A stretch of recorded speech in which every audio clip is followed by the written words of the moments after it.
truck, yung BM, walang driver. Hayaan nyo na yan. Masyado mabigat na yan. So, good morning, 11:30 po, no? So, ngayon, nandito tayo sa San Juan City. Joint operation po kasama ng local traffic ng San Juan. Kanina, galing po tayo EDSA TAF. Then, meron po tayo simultaneous operation kanina sa mga mabuhay lane sa Quezon City. So, ito po ay 8888 complaint sa mga barangay request po.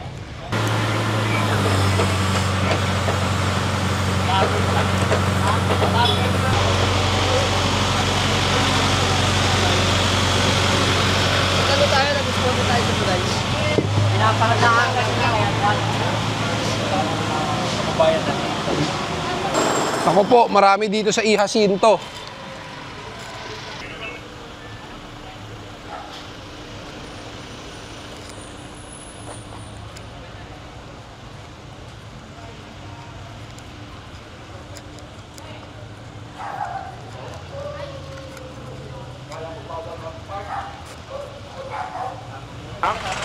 Hindi pa lumalabas ang mayahan ng dalawang sasakyan.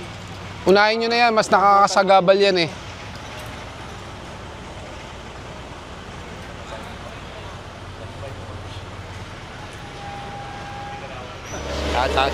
Anyway, ask ko lang, kasi itong area na to, hindi naman busy street. Ang problema kasi, hindi, barangay request eh. Alam mo barangay, gunting mo, ukyaw, kongko. Kaya di saw-saw. Walang ordinance. Di saw-saw. Sana itutong ko, ya politics ah. What's gunting meeting loko, one side parking inalaw ko tapos na yun. Bisa si history na saka hindi busy street to. Kaya di ko po. Basta sama na tadi ka. Bantay mo barasohin. Kasi barangay lang ko, ulong to, barasohin na. Yun ang garahe. Sa gabi ko ate bo. Bangketa, silong-song, inipagkain bo. Di ko may. Sige, silipin ko yan. Walk yung sigon ko. Sige, gue, kapitbahay ka. Oo. Ilikhaw, pairing ko kasi sa amin si heavy traffic eh. May ito eh, siya yung deputy ng traffic dito eh. Chief Mark? Sana, itaw, hausaw eh. Hindi yung ngayon. May sinasabi si boss na parang may ano ata sa barangay before na nag-ano ng one-side parking. Nung araw may ano yan, a few years ago may one-side parking na. Ang implemented ni Little Baguio dito, two-way po, no parking. Nung previous yun sir, 2023, nagpapasa po kami sa barangay. Lahat ng barangay hininga namin yung mga tertiary roads nila. Ngayon, yun yung pinasa nila na no parking. So, Mark, kumaka ka. Really, almost no cars passing through. It's only the residents. Then how come we have our visitor or will the visitor going? Sir, what we recommend is si barangay ho, kausapin ninyo. Kasi we leave it to them, no? Na yung mga si barangay nag-ano? Sila ko nagpapasa ng listahan sa amin. Then kami pa nag-enforce kung anong pinasa nila. But I agree, yung tatanggal mo na dito dyan kasi garahin yan. May saktan.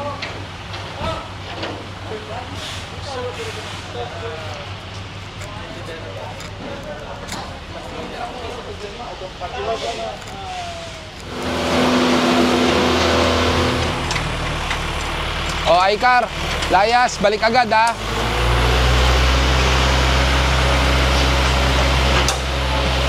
Sir, Bakit? Kasi medyo ano siya dahil marami siyang sasakyan na natikitan, mga tao niya to ata. Kaya meron pa mga gustong itanong about dun sa operation natin. Barangay request eh. Yung mga po, pinapaliwanag po sa kanila Bravo. MMDA po. MMDA sila eh. Saan po yan? Yung parking namin eh. May ordinansa kasi kayo dito, no parking both side. May signage din po nakalagay. Sino po sila? Gabriel Go po. Ano po kayo? MMDA? MMDA po. Kausapin ko yung MMDA or kausapin ko kayo? Lima na. Sa MMDA po ba yan? Si Kapitan ng Barangay Little Baguio. Galing po sa kanila ang sulat eh. Galing daw sa inyo yung sulat, Kapitan. Hindi. Kapitan. Mahirap mag-usap sa cellphone. Malapit ka lang naman eh. Puntahan mo naman kami. Siya po ba si... Kapitan, malapit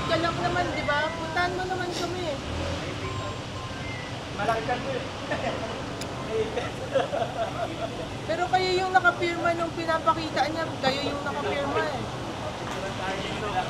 Kaya po kasama namin yung San Juan traffic.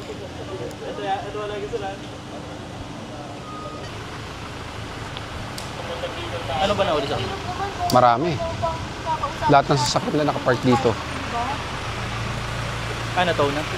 Hindi naman, natikitan lang. Unattended lahat.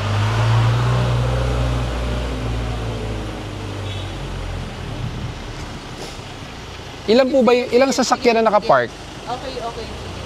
Ilang sasakyan yung nakapark nyo? Hindi, Gabriel, ako Oo. owner dito. Ang sasakyan namin nandito. Okay. Sa akin, di bali na.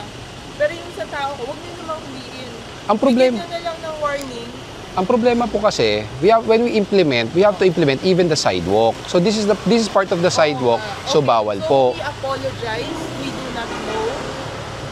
Give them a chance. Pwede ba yun? Paano po namin sila bibigyan ng chance? Hindi na sila magpo-parking dyan. Pero ma'am, with all due respect nakalagay po no parking. Yung no parking na yan, yung mga kapitbahay na yun. Hindi po. Ayun po, may city ordinance po. Okay, so yun na nga, apologize yung mga tao ko. Pagbigyan nyo sila ng once. Next time makita nyo nandyan sila ulit. Natikita na, di ba? Saka nyo na sila Well, hindi na po natin mabubura ang ticket because it's COA. The only thing that you can do pag gusto nyo pong mabura yung ticket, it's either dadaan nyo po sa traffic adjudication or you have to pay for it talaga. Yun po talaga ang ano natin, patakaran. Kasi mama, ito po ang ihasinto, matagal na po ino-operate to eh. Ang ihasin ko, sir, sa totoo lang, yung horseshoe to eh. Opo. Ang papasok dito, halos residents lang dito. I suggest you have to talk with your barangay also kasi ang request po is coming from the barangay. That's why nandito po ang local traffic. Nandun, no? Dun sa may MA Reyes. Papunta rin po kami doon. Actually, Andun yung mga construction doon. hindi ma'am, Two-way street lang siya. sana po maintindihan nyo Ang Little Baguio po ang nag-request because they're implementing a no parking on both side as per barangay. That's why nag-coordinate po kami. Nandun na po yung ticket indicated naman po. Nandun po sa sa security officer niyo po. Nasa kanya po lahat na. Tara.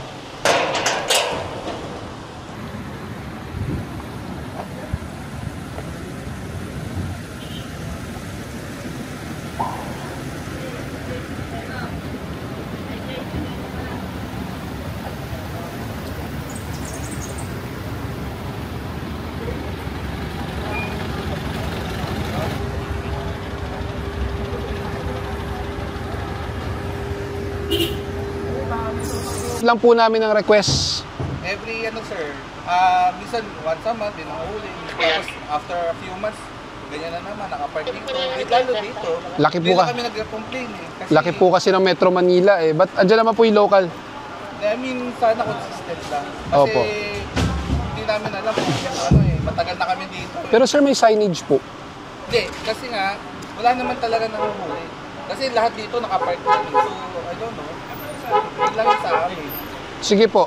May consistent lang na talaga wala. Papapasadaan ko po to every now and then. So, dapat yan, tomorrow, sa darating na mga days, laging wala. Pero sir, with all due respect, the signage itself is enough na dapat. For 4 years and it's nangyayari to. So, ngayon lang kayo para maging active dito. Kasi wala naman dumadaan tao rito eh. May nagulat kami, hindi naman ito mabuhay Ni-request po ng barangay din. Na-understand ko naman to. Kasi concern ko lang. Kasi after few months, meron na naman. Pababalik ba? Lalo dito sir. Naubos lang po yung tow truck eh. Kasi kung hindi, matutow po yung mga yan pag walang driver. Opo, kasi they're obstructing the sidewalk. Tinitikitan na po. Pero much better sir, next time park na lang natin. Kasi may signage naman po ha. Opo.